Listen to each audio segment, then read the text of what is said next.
التونسي والنادي الاهلي.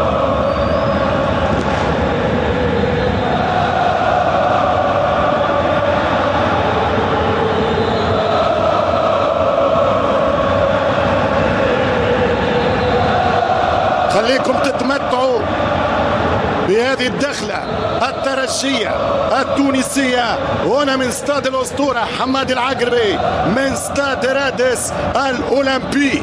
مباراة النهائي لقاء ذهاب الفصل الأول بين الترجي والنادي الأهلي.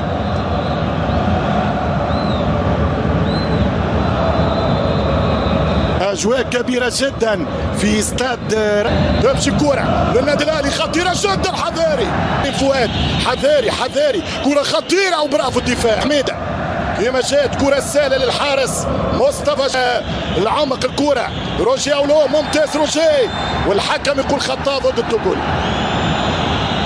خطأ بالصافرة الجزائري مصطفى غربال. الكرة كما جات لوسام ابو علي روجي التوازن ليكيليبر اولو. توفيق موجود على ارضيه الميدان. ماذا قرر غربال؟ حكم يوقف الكره قليله مره اخرى في الظهر، لكن كره طويله بعيده كانت على بيان غيلان الشعلالي. حط كره رودريجو لكن سباق.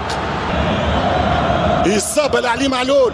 83 جول كانت بقدم علي معلول، احد ابرز الاجانب في الدخله الاولى. وكره معطيات البدايات وكره ممتازه للطايره بعيده. جابها دقا وزع كره جول. مش ممكن الكره تمنعت على رودريجو.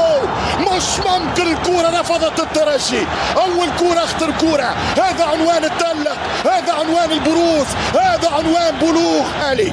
ام هجوم الترجي يمشي دقا خطيره روجي اولو. صار عندك الشحات صراع برشا ومهاريين، فبالتالي حد مره مسكره. خطأ للنادي الاهلي انه وسط ميداننا باش يسيطر على المباراه. ولكن ينساس غايب. الاستحواذ للترجي 54%. ترجع كره طويله يمشي امام عاشور ينزم فاول تكتيكي ان امكن. لا رامي وغشه وترجع الكره. ماشي كره ثابته في وسط الدفاع. تفلت بسام مروان عطيه بامتياز. حاول يضرب كره ما يعديش. شحات في المرور يحاول يشوط والكره برا. الكره مماش. كره ينساس بعيد على رودريجو. اداره مارسيل وميكيل ممكن ما يمت عن طريق عاشور. امام كره خطيره للشحات ويرجع رئيس الترجي الرياضي التونسي. كره دوش تماشي. لا غربال كان قريب يقول العب. والكره الخطيره للنادي. تذكر فينال ربع نهائي 2017 في وسط ميدان روجي اولو. تمشي كره بن حميده. الاول للفريق الاهلاوي. يدخل كريم فؤاد متاخر بن حميده في الضغط.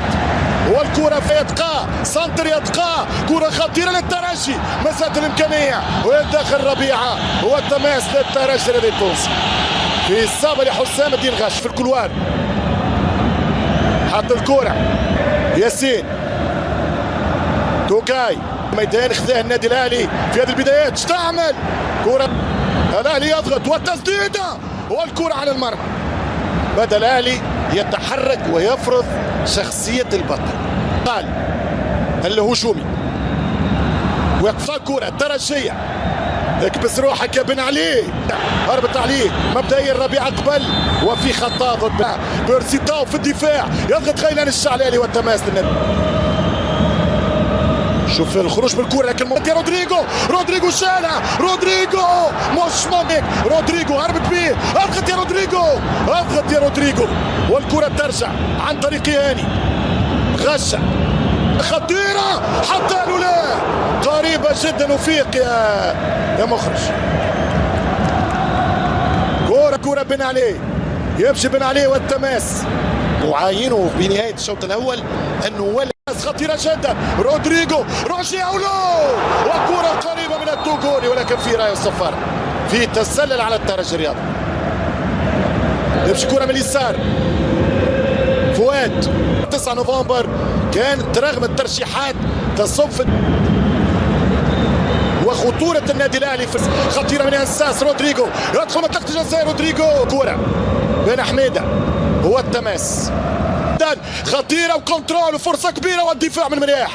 فرصة للنادي الاهلي للصمود والخروج بنتيجة ترجع الكرة من عاشور، تسديدة ممتازة جدا وخطيرة جدا من امام حذاري من اخطر اللاعبين في النادي الاهلي. تسديدة اخرى على مرمى مميش.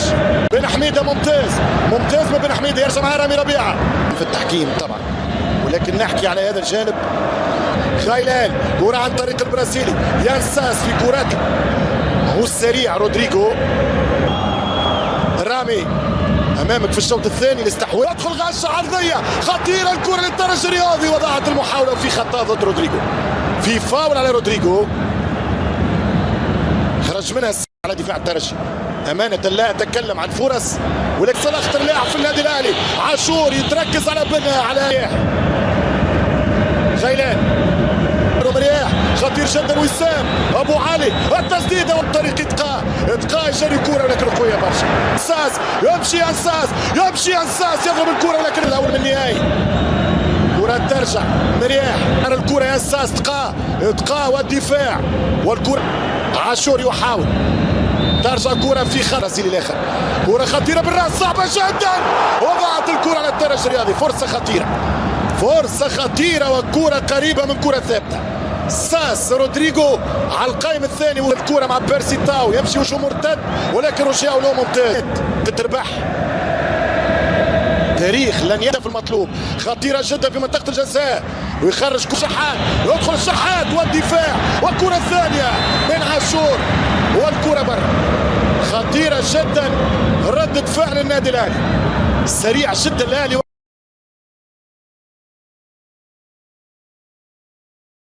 وهنا كده بعد ما قطفت الحمام ابتديت ان انا افطر باقي الحمام، فبالتالي بقطف الزغاليل الاول، بعد كده ابتدي اكل عشان الزغاليل ما تاكلش وتملى الحصله بتاعتها على الفاضي، خساره وتغلبني لما اجي انضفها. ما شاء الله عليهم سلاله حمام زي الفل، ربنا يبارك لنا في ارزاقنا يا رب. طبعا انا قطفت الزغاليل اللي قطفتها ولسه الحمد لله عندنا خير وعندنا رزق. دول طبعا انا قلت لكم ان انا دول انا مطيراهم مش هذبحهم، وفي اللي بايض وفي ودول برضه هم زغاليله هم برضه دول انا مطيراهم. الام بتاعتهم راده هيبقى لها شويه حلوين، ودول هناك هم برضه انا مطيراهم مرضاش اذبحهم.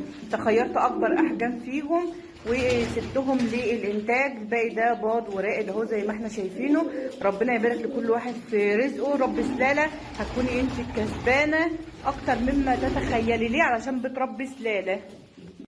هنا كده زي ما احنا شايفين طبعا دي زغاليل الحمام اللي انا قطفتها كلها، واللي انا سايباها ان هي تشتغل وتنتج عندي سايباها زي ما وريتها لحضراتكم من خلال الفيديو.